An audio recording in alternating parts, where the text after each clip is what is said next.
Failure అవ్వడం కాదు గురుగారు. ఇక్కడ ఒక పెద్ద సమస్య ఏంటంటే సగం సగం నాలెడ్జ్ ఉన్న వాళ్ళు ఓకే అజ్ఞానులే పెద్ద గురువులుగా చలామణి అవుతున్న కాలం ఇది. అంటే ఏం తెలవకుండా ఏం రాని వాళ్ళు కూడా మేము బాబాలం గురువులం ఆస్ట్రాలజర్స్ అని చలామణి అవుతున్న కాలం ఇది. అది సమస్య. జనాలకు ఎవరిని నమ్మాలి ఎందుకు నమ్మాలి తెలియట్లేదు. ఇప్పుడు క్లారిటీ వచ్చింది కదా. ఈ న్యాయాలు ఉంటాయి. అంటే ఆ తత్వము, ఆ తాబేలుకు ఉండే తత్వం అదే ఈ గురువు శిష్యుడి మధ్యలో ఉంటుంది. ఎప్పుడైతే ఈ తత్వం తెలుసుకుని ఒక గురువును పట్టుకున్నాడో ఆయన 3 రకాలుగా కాపాడుతాడు. ఆయన థాట్స్ ద్వారా కాపాడుతాడు. అది కూర్మ కిషోరము. అలాగే మర్కటి కిషోరం. ఒక్కొక్కసారి నువ్వే పట్టుకోవాల్సి వస్తుంది గురువుని. అంతేగా. బాగా పీక్కి వెళ్ళిపోయిన తర్వాత మనం ఇంకెవరిని పట్టుకోకర్లా, ఆయనే మనల్ని పట్టుకుంటాడు. ఆ పిల్లి నోట్లో గడిచిపోయినట్టు పిల్లల్ని ఆయనే మనల్ని పట్టుకెళ్ళి ఎక్కడ పెట్టాలో అక్కడ పెడతాడు. అది లెవెల్స్ అనమాట.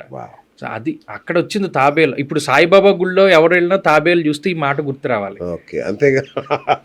ఇప్పుడు గుర్తు పెట్టుకుంటారు, వెతుకుతారు కూడా. ఆ సాయిబాబా గుళ్ళో తాబేలు ఉందా లేదా కూడా చూస్తారు. నిజంగా నేను ఎప్పుడు చూడలేదు. అంటే షిరిడి కూడా వెళ్ళొచ్చాను కానీ నేను ఎప్పుడు గమనించాలా. మనకు ఆ తోపులాట అదే సరిపోతుంది మనకి. తాబేలు పెడతాడు ఎదురుగుండా. అంటే ఆ గురువు శిష్యుడు ఎక్కడున్నా ఆయన థాట్స్ ద్వారా కాపాడుతాడని. మా గురువు గారు అలాగే చేసేవాడు. ఆయన ప్రతిరోజు చేసే అభిషేకంలో ఖచ్చితంగా శిష్యుల పేర్లు చెప్పేవాడు. అంత శిష్యులు అంటే అంత ఇష్టం. అలా కాపాడతారు. తర్వాత ఇంకొకటి గురుగారు, ఈ మధ్య హోమ్ టూర్లు అనేవి ఎక్కువైపోయినాయి. ఎక్కడ చూసినా హోమ్ టూర్లు. సెలబ్రిటీలు విచ్చలవిడిగా వాళ్ళ ఇల్లు చూపించేసి వాళ్ళ ఇంట్లో ఉన్న ప్రతిదీ చూపించేస్తున్నారు. తర్వాత మనం కూడా బంధువులు రాగానే మనం కూడా మామూలుగా మనకు ఒక క్యూరియాసిటీ, రండి మా ఇల్లు చూడండి, ఇది చూడండి, మా దేవుడి గుడి చూడండి, టెంపుల్ అన్ని చూపించేస్తాం. అసలు ఆధ్యాత్మిక పరంగా కానీ మామూలుగా కూడా ఏది చూపించాలి ఏది చూపించకూడదు అనే ఏమైనా నియమాలు ఉన్నాయా గురు? చాలా మంచి ప్రశ్న అండి. నవగోప్యో మనీషిణ. ఒక మనిషికి 9 అతి రహస్యమైనటువంటి విషయాలు ఉండాలి. ఆయుర్విత్తం, గృహశ్చిద్రం, మంత్రం, ఔషధ సంగమం, దానం, మానాభిమానశ్చ నవగోప్యో మనీషిణ అన్నారు. ఆయుర్విత్తం, ఆయుర్దాయం. మీ వయసు ఎంత అంటే బిఎస్ గారు చెప్పకూడదు ఒరిజినల్ గా. విత్తము, మీకు ఎంత వస్తుందండి చెప్పకూడదు. గృహశ్చిద్రం, మీ ఇంట్లో ఉండే ప్రాబ్లము. చాలా మంది చేసే పొరపాటు ఏంటంటే మా ఇంట్లో ఉండే సమస్య ఇది అని 10 మందితో చెప్పుకుంటారు. ఒరిజినల్ గా ఇంట్లో ఉండేటువంటి గృహశ్చిద్రం ఎవరికి చెప్పకూడదు అన్నాడు.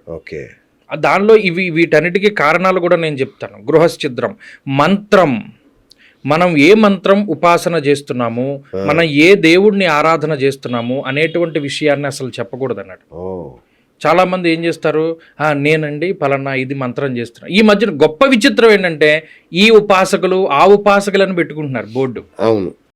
అసలు ఒరిజినల్ గా మనం చేసే ఉపాసన ఎవరికి చెప్పకూడదు. మంత్రం అది గోప్యంగానే ఉండాలి. ఒక ఆయన ఉంటాడు, మీరు శ్రీ గురు చరిత్ర లేకపోతే ఇంకో శ్రీపాద శ్రీవల్లభ చరితామృతంలో చదివితే తెలుస్తుంది. ఆయనకు ఒక శక్తి ఉంటుంది. పలానా ఒక వ్యక్తి కనబడితే వాడి చుట్టూ ఉన్న ఆరా ఏంటో చెప్పేస్తాడు. నువ్వు నీ చుట్టూ ఈ ఆరా ఉంది, నువ్వు సుబ్రహ్మణ్య ఉపాసన చేస్తున్నావు, నువ్వు హనుమద్ ఉపాసన చేస్తున్నావు, లేకపోతే నువ్వు ఈ ఉపాసన చేస్తున్నావు, లేదా నువ్వు క్షుద్రోపాసన చేస్తున్నావు. ఆరాన్ని బట్టి చెప్పేసేవాడు. ఈయన ఏం చేసేట్టు ఒకసారి మనుషుల ఆరానే చెప్పగలుగుతున్నాను నేను అని శ్రీపాద శ్రీవల్లభుల దగ్గరికి వెళ్ళి, అంటే ఎక్కడ పిఠాపురం వెళ్ళి ఆయన విగ్రహం దగ్గర నుంచి ఆయన ఆరా చూస్తున్నట్ట.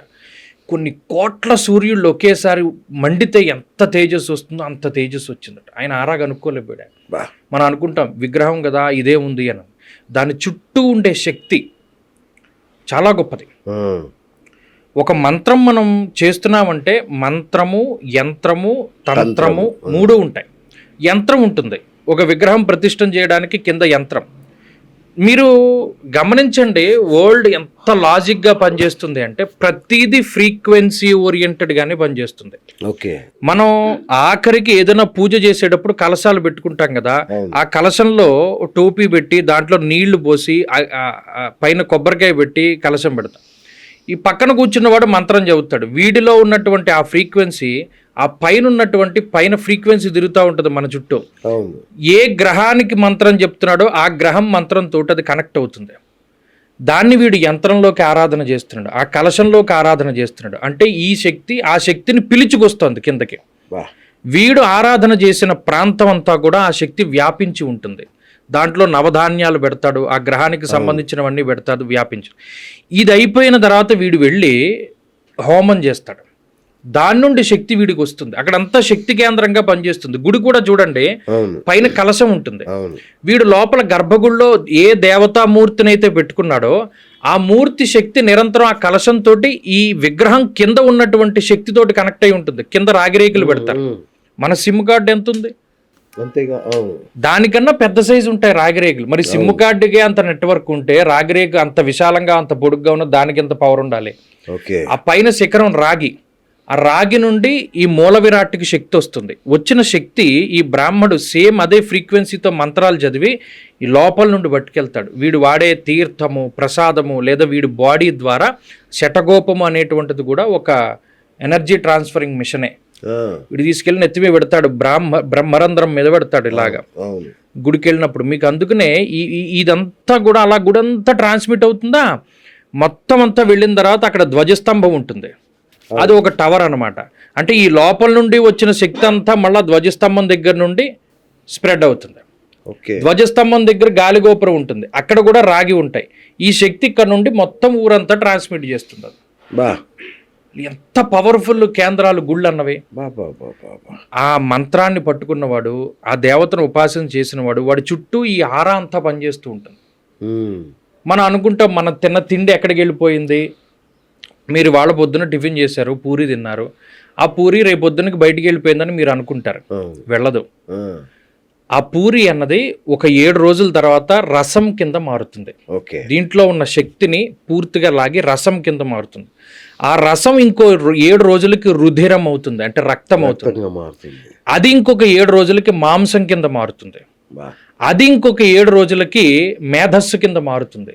అది ఇంకొక 7 రోజులకి అస్థి అవుతుంది. ఇంకో 7 రోజులకి అస్థి మధ్య అవుతుంది. ఇంకొక 7 రోజులకి శుక్రకణం అవుతుంది. అంటే 7 ఏళ్ళు 49 రోజుల తర్వాత ఈ శక్తి అంతా కూడా శుక్రకణంలోకి వెళ్తుంది. అందుకనే మన పూర్వీకులు బ్రహ్మచర్య దీక్షని పాటించేవారు. ఎవడైతే బ్రహ్మచర్యాశ్రమాన్ని దీక్షని పాటిస్తాడో, అంటే వాడి వీర్యాన్ని కోల్పోకుండా ఉంటాడో, వాడే అతి గొప్ప తేజస్సంపన్నుడు. మీకు అర్థమైందా లాజిక్? అది ఈ సప్తధాతువులు మీరు తిన్న పూరి నుండే వెళ్ళాయి. అందుకనే మనం ఆర్జించే ద్రవ్యం ఏదైతే ఉంటుందో, మనం సంపాదించిన ద్రవ్యం ఎలా అయితే మనం సంపాదిస్తామో, అది తిన్న తర్వాత అందులో 6వ భాగం మనసు అవుతుంది, అంటే మన బుద్ధి. మనం సంపాదించేది మంచి ద్రవ్యం అనుకోండి, మంచిగా సంపాదించారు అనుకోండి, మన బుద్ధి బాగా సక్రమంగా పనిచేసి మనల్ని ఇది చేస్తుంది. మనం తినే సంపాదన మంచిది కాదు. దీనికి ఒక ఆయన ఉన్నాడు పాపం, ఒక ఆయన ఋషి. అందరిళ్ళకి వెళ్ళి భిక్షాటన చేస్తాడు. అందరూ సాధువు సత్పురుషు అని పెడతాడు. ఒకనాడు దారి దోపిడీ చేసేటువంటి దొంగ పిలుస్తాడు భోజనానికి. స్వామి మా ఇంటికి రండి, మీరు అందరిళ్ళకి వెళ్ళి తింటారు కదా, ఇవాళ నేను మీకు అన్నం పెడతాను. చుట్టుపక్కల ఉండే శిష్యులు వద్దు వాడు దారి దోపిడీ చేసి సంపాదించిన వాడు, వాడితో అన్నం తినకంటాడు. ఇప్పుడు గురువు పాపం తప్పు, మనకు అన్నం పెడతానన్నవాడు అందరూ భగవంతుడే, వాడి ఇంటికి వెళ్ళి భోజనం చేస్తానని చెప్పి భోజనం చేస్తాడు. భోజనం చేసిన తర్వాత రోజు రోడ్డు మీద ఎవరిదో బంగారపు వస్తువు పడిపోతే వీడు లటక్కమని లోపలికి తీసేసుకుంటాడు దొంగ. గురూజీ ఆశ్చర్యపోతాడు. అంటే గురూజీ ఆశ్చర్యపోతాడు. ఇది మన బుద్ధి, ఇది లటక్మని తీసేసుకుని లోపల పెట్టుకోమంటుంది ఏంటి? ఇది వరకు ఇలా బంగారం ఏదైనా దొరికితే బయటికి తీసిపెట్టి అందరికీ చెప్పి ఇది ఎవరిదో పడిపోయిందని చాటింపు వేయించే వాళ్ళం కదా. అంటే వీడు తిన్న ఆహారం ఎవరిది? దోపిడీ చేసేవాడి దగ్గర తిన్నాడు. వాడి బుద్ధి వీడికి వచ్చింది. మరి ఇవన్నీ ఎక్కడి నుండి వచ్చాయి? మన సప్తధాతువులు మన తిన్న ఆహారం నుండి వచ్చాయి. మన ఆహారం ఎలా వచ్చింది? మన చుట్టూ ఉన్నటువంటి ఆరా అంతా కూడా ప్రభావితం చేస్తుంది. ఎవడు మనతో కలవాలి, ఎవడు మనతో కలవకూడదు. ఈ మంత్రం ఏదైతే ఉన్నదో, అందుకని ఇదంతా ఎందుకు చెప్పవలసి వచ్చిందంటే, మనం ఉపాసన చేసేటువంటి దేవుడి యొక్క మందిరాన్ని ఎవరికి చూపించకూడదు. మంత్రం ఇంట్లో మీరు అడిగిన ప్రశ్న. ఔషధ సంగమం, మీరు ఏ మందు వాడారు అది ఎవరికి చెప్పకూడదు. ఏమంటే నా జుట్టు ఊడిపోతుంది, మీకు మొన్న కూడా జుట్టు ఊడిపోయింది కదా, ఏదో వాడారు, మీరు జుట్టు వచ్చింది ఏంటంటే అని అడిగితే నేను అది ఫలానాది వాడానని చెప్పగానే మీకు అది వర్కౌట్ అవుతాం. ఇది నేను ప్రాక్టికల్గా కూడా చూశాను. నాకు ఒక ఆమె చెప్పింది, ఇది వరకు బల్ల అని కడుపులో పెరుగుతూ ఉండేది, పిల్లలు చచ్చిపోతూ ఉండేవారు. ఒక ఆమె పాపం ఇలాగే వాళ్ళ పుట్టిన పిల్లాడి కడుపులో బల్ల కింద వస్తే ఏదో మందు వాడేది, వాడికి తగ్గింది. ఇంకొక ఆమె వచ్చి ఏమేమి నీకు తగ్గింది కదా, మా వాడికి కూడా చెప్పవే అని చెప్తే ఈ మందు వీడికి పనిచేయడం మానేసి. అలా అని మనకు వర్కౌట్ అయింది మిగతా వాళ్ళకి చెప్పొద్దని కాదు. మంత్రం ఔషధ సంగమం. మనం ఏ ఔషధాన్ని స్వీకరిస్తున్నామో దాన్ని గోప్యంగా ఉంచమన్నాడు. అవసరమైతే తప్పితే చెప్పొద్దన్నాడు. ఒకటే అందరికీ పడుతుందని గ్యారంటీ లేదు. దానం, మనం ఏం దానం చేసామో చెప్పొద్దన్నాడు. మానాభిమానస్య, మన మానం ఏంటి, మన అభిమానం ఏంటి చెప్పొద్దన్నాడు. ఈ 9ని గోప్యంగా ఉంచుకోమన్నాడు. ఆయుర్విత్తం, గృహశ్చిద్రం, మంత్రం, ఔషధ సంగమం, దానం, మానాభిమానస్య, నవగోప్యో మనీషినః. ఇప్పుడు మన ఇంటికి ఎవరైనా వచ్చాం, మామూలుగా మీ ఇంటికి నేను వచ్చాను అనుకోండి, డైరెక్ట్గా వీళ్ళని తీసుకుపోయి అన్ని బెడ్రూముల్లోనూ అన్ని చూపించకూడదు. లోపల ఏముంది వీడికి తెలిసిపోతుంది, పరిస్థితులు తెలిసిపోతాయి కదా. అందుకనే ఒరిజినల్గా మీరు అన్న ఈ హోమ్ టూర్లు అవన్నీ కూడా చాలా పొరపాటు. ఎక్కడంటే వీళ్ళకి ఎంత ఉంది, వీళ్ళ ఆదాయం ఇది, లేకపోతే వీళ్ళు ఉపాసించే దేవత ఇది, ఇవన్నీ దానివల్ల బయటపడతాయి. ఇది శాస్త్రోక్తంగా. ప్రాక్టికల్గా ఎవడైనా దొంగతనం చేయాలంటే అన్ని మనమే చూపించినట్టు కదా. మన ఇంట్లో ఎన్ని డోర్లు ఉన్నాయి, మ్యాపింగ్ చక్కగా ఇచ్చినట్టు. ఒక ఆయన అలాగే టుడే గోయింగ్ టు ఈ ఊరని పెట్టుకుంటాడు ఫేస్బుక్ లో, సాయంత్రానికి ఎవడో వచ్చి దొంగతనం చేస్తాడు. మనమే కదా వాడి చేతికి ఇచ్చినట్టు. ఒరిజినల్ గా కూడా అలా చూపించకూడదు, గోప్యత ఉండాలి.